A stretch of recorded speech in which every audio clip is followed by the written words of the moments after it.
JD Vance is the biggest whiner in politics. He has built his whole career off of this idea that it is liberals who are talking down to people and always complaining and whining, but it is all that he actually does. It's what we saw from him when he went to the Munich Security Conference. It's what we saw from him in the Oval Office attacking President Zelensky for not thanking him enough. He is a complainer. He is a whiner. That's it.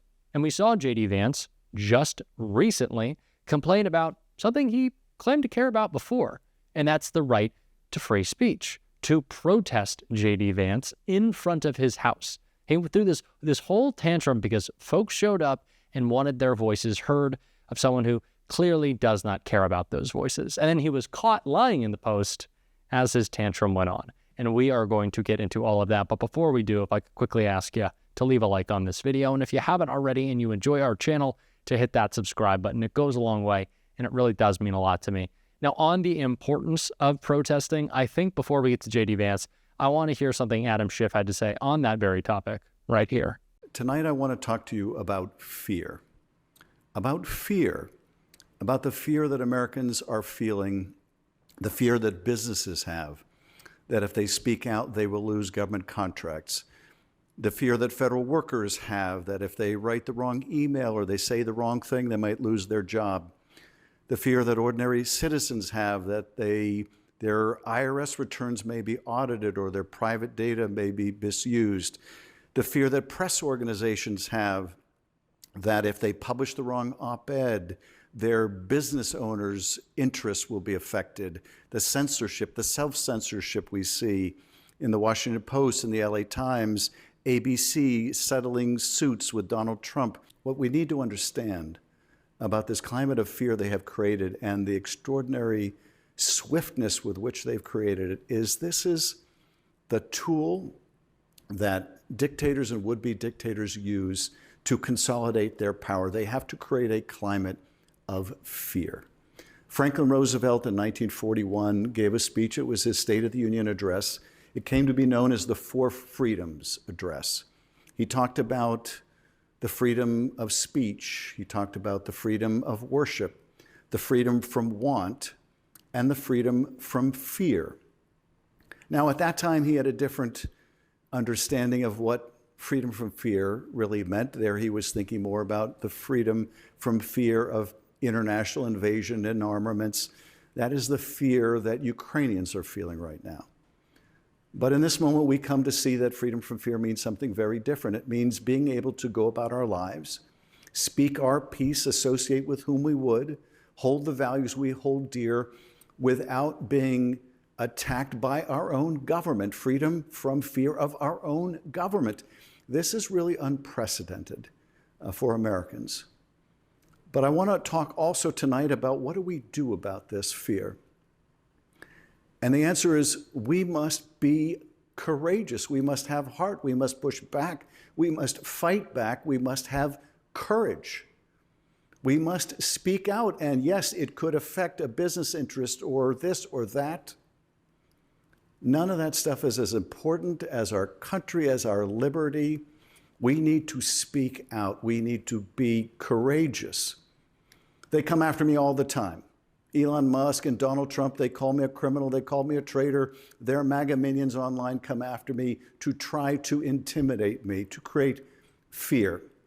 I'll tell you my response. My response to that is screw you and the horse you rode in on. I hope that is your response too. We must not give in to this climate of fear. We are Americans. If our troops can face the bullets and the missiles and the dangers of combat, then sure enough, we can be courageous at home. I wanted to start with that clip of Senator Schiff because I think it sets the tone of how we need to approach the Trump administration as we see them ramping up their weaponization of the DOJ, their persecution of political enemies, the way that they are trying to suppress free speech. We just saw Rep. Green censured for simply calling out Donald Trump and using his voice. So yeah, we need an example of someone who is going to stand up to Trump. And of course, we don't see the mainstream media do that. That's why it's so important for independent media to do that. and it's why it is so important that we protest Republicans every chance we get. Clearly, JD Vance wasn't happy about that, so before we get to the video, I want to see what he wrote in his temper tantrum post. Today, while walking my 3-year-old daughter, a group of Slava-Ukraini protesters followed us around and shouted as my daughter grew increasingly anxious and scared.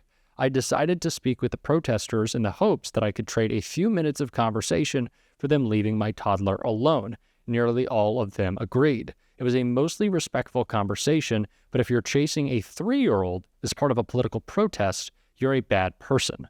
So I have no sympathy for the sob story that JD Vance is trying to tell, because it is a clear lie when you actually take a look at the video, which we're going to see right here. So we're forcing both the Russians and the Ukrainians. Right here won't settle. Exactly. They certainly invaded Ukraine in 2022. And But there needs to be a settlement. Ma'am? They are the aggressor every time.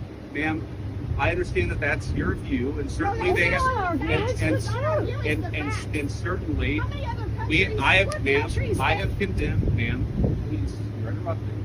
I'm speaking with you and I'm trying to be respectful. I have condemned the invasion, but I've also condemned the perpetual. That is the policy of the administration.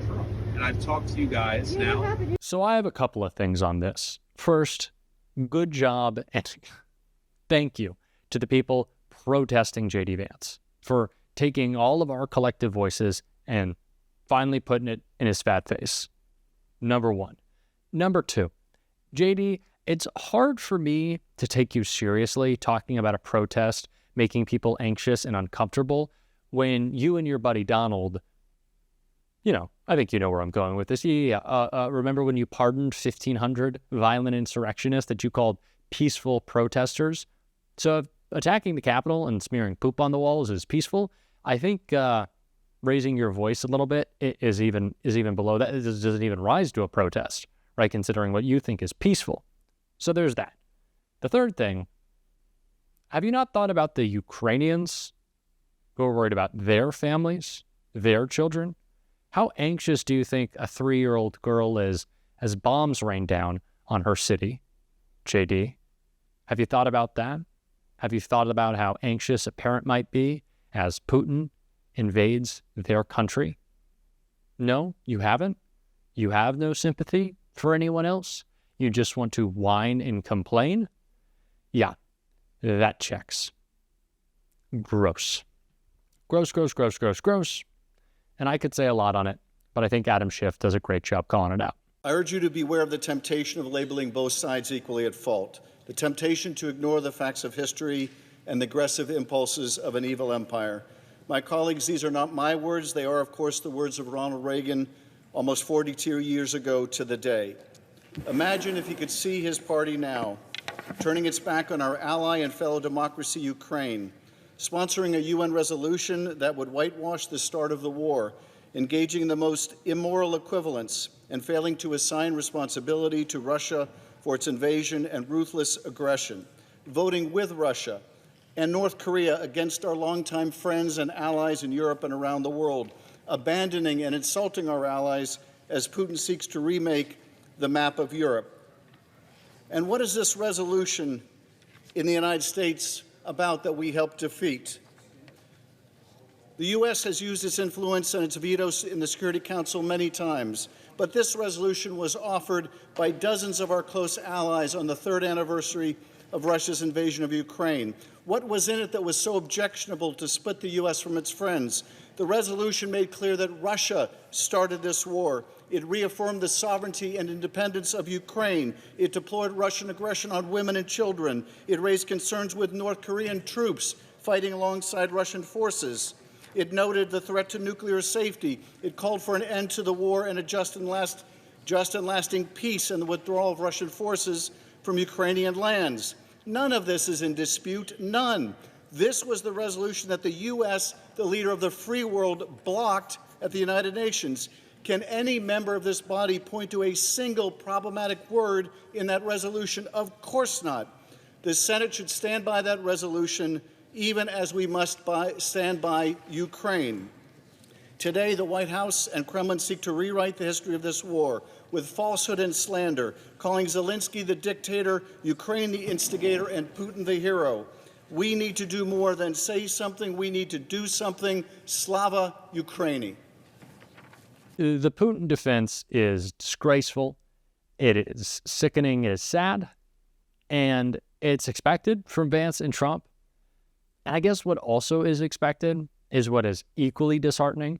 The Republicans who claim and claimed to care about Ukraine completely abandoning that, bend the knee to Donald Trump and, of course, Putin, staying silent.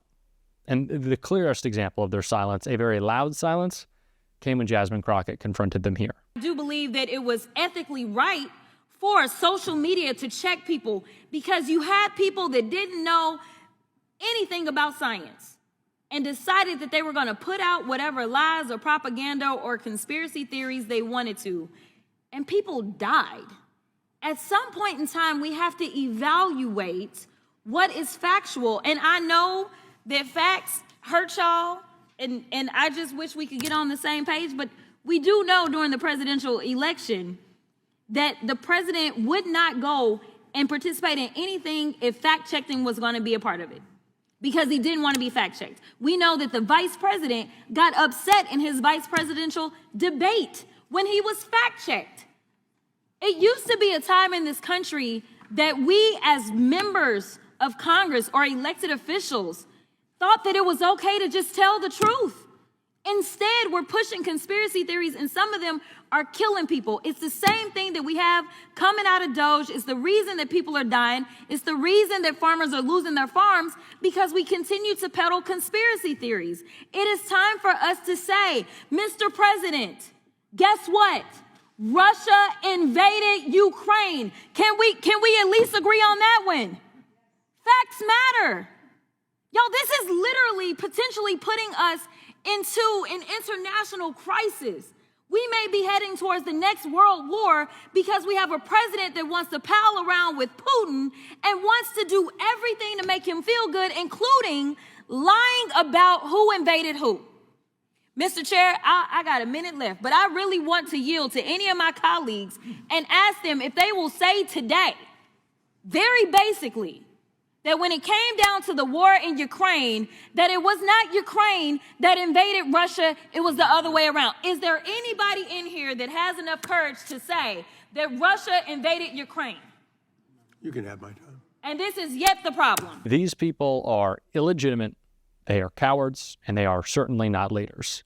History will not be kind to these people, and neither should we. We should call them out. We should be brave doing so. It's what we're going to do on the show every single day. If you want to support that, as always, you can hit that subscribe button. You can leave a like on this video. And if you stuck around to the end, you can drop a blue heart in the comments. And until next time, I'll see you soon.